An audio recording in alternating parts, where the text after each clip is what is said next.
Praise the Lord. എന്നെ കേൾക്കുന്ന എല്ലാവർക്കും ദൈവനാമത്തിൽ എൻ്റെ നന്ദി അറിയിക്കുന്നു. ഞാൻ ഇന്ന് നിങ്ങളോട് ഷെയർ ചെയ്യുവാനായിട്ട് ആഗ്രഹിക്കുന്ന ദൈവത്തിന്റെ വചനം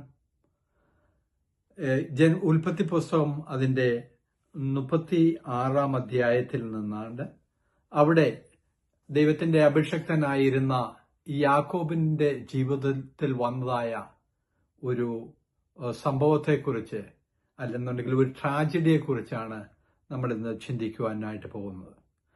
ദൈവത്തിന്റെ അഭിഷക്തനായ യാക്കോബ് എന്ന് പറയുമ്പോൾ ദൈവവചനം നമ്മൾ മനസ്സിലാക്കുമ്പോൾ അബ്രഹാമിന്റെ പുത്രനായ ഇസാക്കിന്റെ പുത്രനായ യാക്കോബ് തന്റെ സ്വന്തം ഭവനത്തിൽ നിന്ന്, അല്ലെങ്കിൽ പിതാവിന്റെ ഭവനത്തിൽ നിന്ന് പോയതിനു ശേഷം തന്റെ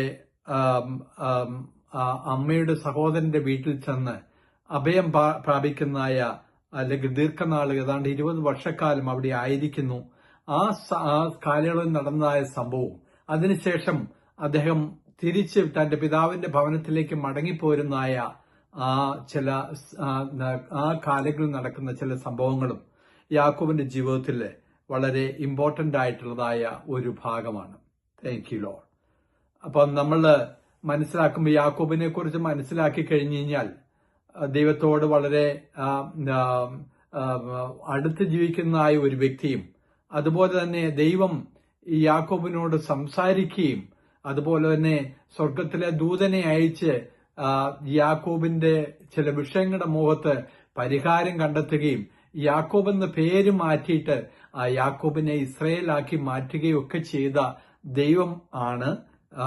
എന്നാൽ അദ്ദേഹത്തിന്റെ ജീവിതത്തില് അദ്ദേഹം വളരെ സ്നേഹിച്ചതായ, അല്ലെന്നുണ്ടെങ്കിൽ 20 വർഷക്കാലം തന്റെ അമ്മായിപ്പനായിരുന്ന ലാബാന്റെ വീട്ടിൽ അദ്ദേഹം സേവനം ചെയ്തതിനു ശേഷം, അദ്ദേഹത്തിന് അല്ലെങ്കിൽ ചില കാലങ്ങൾ സേവനം ചെയ്തതിനു ശേഷം അദ്ദേഹത്തിന്റെ ഭാര്യയായ റേച്ചലിനെ അദ്ദേഹത്തിന് ലഭിക്കുവാനായിട്ട് ഇടയായി തീർന്നു.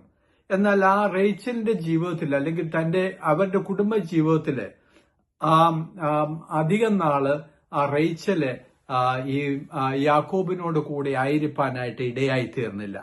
എന്തുകൊണ്ട് അപ്രകാരം ഒരു ട്രാജഡി യാക്കോബിന്റെ ജീവിതത്തിൽ സംഭവിച്ചു എന്നുള്ള കാര്യം ഞാൻ ഈ ദൈവവചനം വായിക്കുമ്പോൾ ദൈവത്തിന്റെ ആത്മാവ് എനിക്ക് മനസ്സിലാക്കി തന്നതും, അത് നമ്മുടെ ജീവിതത്തിൽ അത് എപ്രകാരം അങ്ങനെയുള്ളതായ ട്രാജഡി നമ്മൾ ഒഴിവാക്കുവാൻ സാധിക്കും എന്നുള്ളതായ കാര്യങ്ങളോട് ഞാൻ ഈ വചനത്തിൽ നിന്ന് നിങ്ങളോട് ഷെയർ ചെയ്യുവാനായിട്ട് ആഗ്രഹിക്കുന്നു.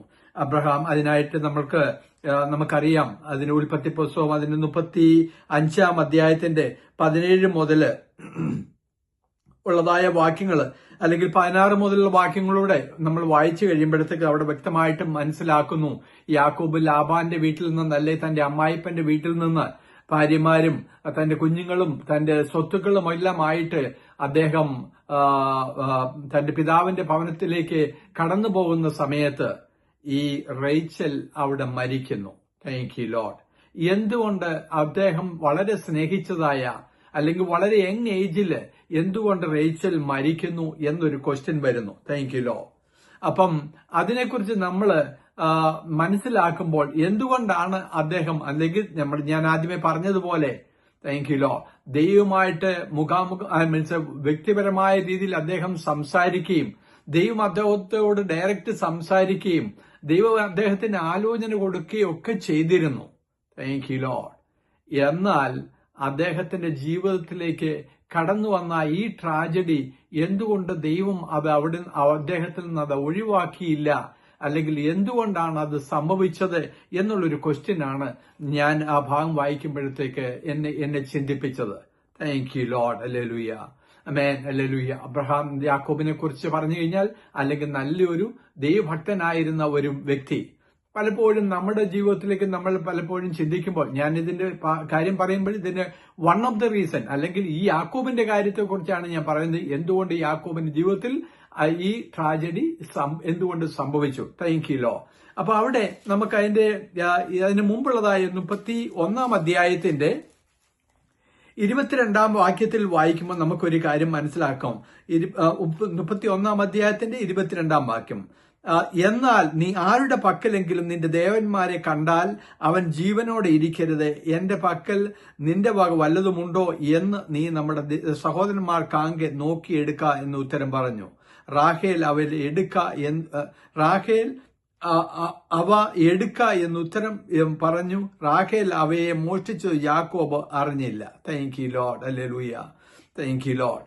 അപ്പം അതായത് ഈ ലാബാന്റെ വീട്ടിൽ നിന്ന്, അല്ലെങ്കിൽ യാക്കോബിന്റെ അമ്മായിപ്പന്റെ വീട്ടിൽ നിന്ന് ഈ യാക്കോബ് പോരുന്ന സമയത്ത് യാക്കോബിന്റെ ഭാര്യയായിരുന്ന ഈ റേച്ചൽ, അല്ലെങ്കിൽ ഈ റാഹേല്, ഈ അദ്ദേഹത്തിന്റെ അല്ലെങ്കിൽ അമ്മായിപ്പന്റെ അല്ലെങ്കിൽ ഈ റേച്ചലിന്റെ പിതാവിന്റെ ഒരു ഗ്രഹബിംബം അവള് അത് മോഷ്ടിച്ചുകൊണ്ടാണ് പോരുന്നത്. അപ്പൊ ആ മോഷ്ടിച്ചുകൊണ്ട് പോകുന്നതായ ആ ഗ്രഹബിംബം തേടി ഈ ലാബാൻ, അല്ലെങ്കിൽ യാക്കോബിന്റെ അമ്മായിപ്പനായ ലാബാന് ഈ യാക്കോബും കുടുംബവും എല്ലാം കൂടെ പോരുന്ന സമയത്ത് അവർക്ക് പിന്നാലെ വന്നതിന് ശേഷം ഈ ലാബാൻ യാക്കോബിനോട് ചോദിക്കുകയാണ്, എന്തുകൊണ്ടാണ് നീ എന്റെ ഒരു ഗ്രഹബിംബം എടുത്തുകൊണ്ട് പോകുന്നത് എന്നുള്ളതായ ഒരു ക്വസ്റ്റ്യൻ ഇവിടെ യാക്കോബിനോട് ചോദിക്കുകയാണ്. യാക്കോബ് അപ്പം അവിടെ ഇച്ചിരി വയലന്റ് ആയിട്ടൊക്കെ സംസാരിക്കുന്ന ലാബാന്റെ അടുത്ത് ഒടുവിലായിട്ട് അദ്ദേഹം പറഞ്ഞത്, ആരുടെ പക്കലെങ്കിലും ഈ ഗ്രഹബിംബം കണ്ടാൽ ആ വ്യക്തി മരിക്കണം എന്ന് ഈ യാക്കോബ് തന്റെ അന്നേരത്തെ ആ സിറ്റുവേഷനിൽ പറയുകയാണ്. Thank you lord. ഹല്ലേലൂയ. ആമേൻ. നിങ്ങൾക്ക് മനസ്സിലായി എന്ന് ഞാൻ വിചാരിക്കുന്നു. ഹല്ലേലൂയ. നമ്മൾ പറയുന്നതായ വാക്കുകൾ, ആരായിരുന്നു യാക്കോബ് ദൈവത്തോട് വളരെ അടുത്ത് ജീവിക്കുന്ന ഒരു വ്യക്തിയായിരുന്നു. ദൈവമായിട്ട് നല്ല കമ്മ്യൂണിക്കേഷൻ ഉണ്ടായിരുന്ന ഒരു വ്യക്തിയായിരുന്നു. പക്ഷെ എന്നുണ്ടെങ്കിൽ യാക്കോബ് ഒരിക്കലും അറിഞ്ഞില്ല തന്റെ ഭാര്യയായ റേച്ചലിന്റെ പക്കല് ഈ ഗ്രഹബിംബം ഉണ്ടെന്നുള്ള കാര്യം യാക്കോബ് ഒരിക്കലും തിരിച്ചറിയുന്നില്ലായിരുന്നു. പക്ഷെ എന്നുണ്ടെങ്കിൽ യാക്കോബ് അന്നേരത്തെ ആ ഇമോഷനില് അദ്ദേഹം ഈ ലാബാനോട് പറയുന്നു, ആരുടെ പക്കലെങ്കിലും ഗ്രഹബിംബം കണ്ടാൽ ആ വ്യക്തി മരിക്കണം. യഥാർത്ഥത്തിൽ യാക്കോബ് അവിടെ ഒരു വേർഡ് അവിടെ ഡിക്ലെയർ ചെയ്തു. Thank you lord. ഹല്ലേലൂയ. ആമേൻ. ആ വ്യക്തി മരിക്കണം. യാക്കോബ് അതിനുശേഷം ലാബാനുമായിട്ട് പിന്നെ രമ്യതയിലാകുന്നു. പക്ഷെ എന്നുണ്ടെങ്കിൽ കാലങ്ങൾ കടന്നുപോയി, അല്ലെങ്കിൽ കുറച്ച് നാളുകളൊക്കെ കടന്നുപോയതിനു ശേഷം ഈ പറഞ്ഞ വാക്ക് അവിടെ കിടക്കുന്നു. അത് യാക്കോബ് ഒരിക്കലും ദൈവസന്നിധിയിൽ അതിനെക്കുറിച്ച് ഏറ്റുപറയുകയോ അല്ലെങ്കിൽ അതിനെക്കുറിച്ച് ചിന്തിക്കുകയോ ചെയ്യുന്നില്ല. ഹല്ലേലൂയ. നമ്മൾ ഒരു കാര്യം മനസ്സിലാക്കുക. Thank you Lord. എന്തുകൊണ്ട് യാക്കോബിന്റെ ജീവിതത്തിൽ അത് സംഭവിച്ചു? നമ്മൾ പറയുന്ന വാക്കുകൾ ആരായിരുന്നാലും, യാക്കോബിന്റെ കാര്യത്തെക്കുറിച്ച് നമ്മൾ ആദ്യമേ പറഞ്ഞു, ദൈവത്തോട് വളരെ അടുത്ത് ജീവിക്കുന്ന ഒരു വ്യക്തിയാണ്. Thank you Lord. എന്നാൽ നമ്മൾ പറയുന്നതായ വാക്കുകൾ അത് നമ്മൾ കെയർഫുൾ ആയിരിക്കണം എന്നുള്ള കാര്യം വളരെ സ്പഷ്ടമായിട്ട് ഈ ഭാഗത്ത് നിന്ന് നമുക്ക് മനസ്സിലാക്കുന്നു. യാക്കോബിന്റെ ജീവിതം, അതിനുശേഷമുള്ളതായ യാക്കോബിന്റെ ജീവിതം എന്ന് പറയുമ്പോഴത്തേക്ക് വളരെ ബുദ്ധിമുട്ടേറിയ, അല്ലെങ്കിൽ അദ്ദേഹം വളരെ നിരാശയോടുകൂടെ ജീവിക്കുന്ന ഒരു അനുഭവം അദ്ദേഹത്തിന്റെ ജീവിതത്തിലേക്ക് വന്നു. എന്തുകൊണ്ട്? തന്റെ വാക്ക്. Thank you lord. നമ്മുടെയൊക്കെയും ജീവിതത്തിൽ നമ്മൾ പറഞ്ഞു പോകുന്ന വാക്കുകൾ നമ്മളും ചിന്തിക്കുക. അല്ലെങ്കിൽ നമ്മുടെ കുടുംബത്തിനെതിരായിട്ടോ നമ്മുടെ കുഞ്ഞുങ്ങൾക്കെതിരായിട്ടോ അല്ലെങ്കിൽ നമ്മുടെ ആരോഗ്യത്തിന് പലരും പറയുന്ന കാര്യമാ, അല്ലെന്നുണ്ടെങ്കിൽ ഇനി അങ്ങ് പോയാൽ മതി, ഇനി എനിക്കങ്ങ് മരിച്ചാൽ മതി, ഇങ്ങനെയുള്ളതായ വാക്കുകൾ നമ്മൾ പറഞ്ഞതിന് ശേഷം നമ്മൾക്ക് രോഗം വരുമ്പോഴത്തേക്ക് നമ്മൾ പ്രാർത്ഥിച്ചു കഴിഞ്ഞാൽ എങ്ങനെ അതിന് വിടുതലുണ്ടാവും? കാര്യം എന്താണെന്ന് വെച്ചാൽ, ഒരു സൈഡിൽ നമ്മൾ കെട്ടിയിരിക്കുക, ഇനി എനിക്ക് മതി എന്ന് നമ്മൾ പറഞ്ഞതിന് ശേഷം പിന്നെ അപ്പുറത്തിരുന്നോണ്ട് നമ്മൾ പ്രാർത്ഥിക്കുക, അല്ലെങ്കിൽ ദൈവത്തിന്റെ അഭിഷിക്തന്മാരെ വിളിച്ച് നമ്മൾ പ്രാർത്ഥിപ്പിക്കുക, എനിക്ക് രോഗസൗഖ്യം കിട്ടണം. പക്ഷെ ഇപ്പുറത്ത് നമ്മൾ പറഞ്ഞിരിക്കുന്നു, എനിക്കങ്ങ് പോയാൽ മതി, അല്ലെങ്കിൽ ഈ രോഗത്താൽ ഞാൻ അങ്ങ് മരിക്കും എന്നൊക്കെ പറയുന്ന പല ആൾക്കാരും പറയുന്നത് നമ്മൾ കേട്ടിട്ടുണ്ട്. പക്ഷെ എന്നുണ്ടെങ്കിൽ നമ്മൾ കെട്ടിയതിനെ നമ്മൾ തന്നെ അഴിക്കണം. ഒരു ഉദാഹരണം കൂടെ ഞാൻ ഇവിടെ നിർത്താം. Thank you Lord. യേശു ലാസറിനെ ഉയർപ്പിച്ചതിന് ശേഷം അദ്ദേഹം കല്ലറയുടെ വെളിയിൽ വന്നു കഴിഞ്ഞപ്പോഴത്തേക്ക് യേശു പറയുന്നത്, അവന്റെ കെട്ടുകളെ അഴിച്ചു വിടുക. അവന്റെ കെട്ടുകളെ അഴിച്ചു വിടുക എന്ന് പറയുന്ന കെട്ടുകളാണ്? അവന്റെ കാലിലും കയ്യിലും ഒക്കെ കെട്ടിരിക്കുന്നത് മനുഷ്യൻ കെട്ടിയ കെട്ടുകളാണ്. ദൈവത്തിന് അത്ഭുതം പ്രവർത്തിക്കാൻ സാധിക്കും, ദൈവത്തിന് സകലതും സാധിക്കും. പക്ഷെ മനുഷ്യൻ കെട്ടിയതിനെ മനുഷ്യൻ തന്നെ അഴിച്ചു വിടണം. Thank you Lord. നമ്മൾ കെട്ടിയതിനെ, നമ്മുടെ നാവ് കൊണ്ട് നമ്മൾ പറഞ്ഞതിനെ ദൈവസന്നിധിയിൽ നമ്മൾ അതിനെ ഏറ്റു പറഞ്ഞാൽ അതിന് തീർച്ചയായിട്ടും ദൈവം നീതിമാനായ ദൈവമാണ്, നീതിയുടെ ന്യായാധിപതിയാണ് നമ്മുടെ ദൈവം. നമ്മുടെ കുറവുകളെ ദൈവം ക്ഷമിച്ചിട്ട് നമ്മുടെ പ്രശ്നങ്ങൾക്ക് പലപ്പോഴും വിടുതലില്ലാതിരിക്കുന്ന പല വിഷയങ്ങളുടെ മുഖത്തും ദൈവത്തിന് അതിന്റെ പിന്നിൽ പ്രവർത്തിക്കുവാനായിട്ട് സാധിക്കും. ദൈവശക്തി നമ്മളിൽ കൂടെ വെളിപ്പെടുവാനായിട്ട് ഇടയായി തീരും. Thank you Lord. പക്ഷെ എന്നുണ്ടെങ്കിൽ ഒരു കാര്യം, നമ്മൾ നമ്മുടെ ജീവിതത്തിൽ ഇപ്രകാരം നമ്മൾ അറിഞ്ഞോ അറിയാതെയോ നല്ലൊരു ശതമാനവും അറിയാതെ തന്നെ പറയുന്നു, അല്ലെങ്കിൽ നമ്മളൊരു നേരത്തെ ആ ഒരു സിറ്റുവേഷൻ നമ്മൾ അങ്ങ് പറഞ്ഞു പോകുന്നു. പക്ഷെ എന്നുണ്ടെങ്കിൽ അത് നമ്മൾ ചിലതിനെയൊക്കെ കെട്ടിയിരിക്കുന്നു. നമ്മുടെ അനുഗ്രഹങ്ങൾക്ക് വിരോധമായിട്ട്, നമ്മുടെ ആരോഗ്യത്തിന് വിരോധമായിട്ട്, നമ്മുടെ കുഞ്ഞുങ്ങൾക്ക് വിരോധമായിട്ട്. അല്ലെന്നുണ്ടെങ്കിൽ നമ്മൾ ചിലർ പറയുന്നു, അല്ലെ അവൻ ശരിയാകത്തില്ല, അല്ലെ അവൾ ശരിയാകത്തില്ല.